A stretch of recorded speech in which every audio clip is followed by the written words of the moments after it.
Let us now divide numbers by 2, applying easy steps. So let's start with 6,428. So let's divide right away. 6 divided by 2, we have 3. 4 divided by 2, we have 2. 2 divided by 2, we have 1. 8 divided by 2, we have 4. So we will have our answers right away in a matter of seconds. 8 divided by 2, we have 4. 2 divided by 2, we have 1. 0 divided by 0, we have 0. 6 divided by 2, we have 3. So we have our answers in a matter of seconds. Okay, let's now try to divide numbers whose last digit is an odd number. We know for a fact that odd numbers is not divisible by 2. So let's try to do this. Let's start with number 7. 7 is not divisible by 2, so we will reduce it to 6. So we have a remainder of 1. So 1 carried to the next digit, this becomes 13.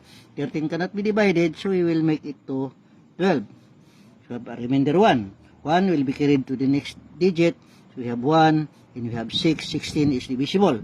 9 is not divisible, so we reduce it to 8. So we have 1 as the remainder. Carry that to the next digit, we have 1, so we have 14. 14 is divisible.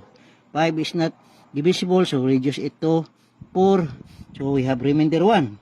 1 can no longer be divided, so this will become the decimal digits.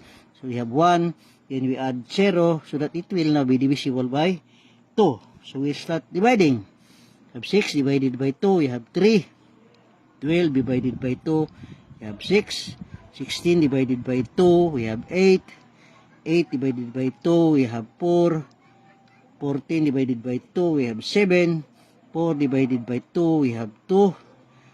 10 divided by 2, we have 5. This is now the decimal digits, so we have 0.5.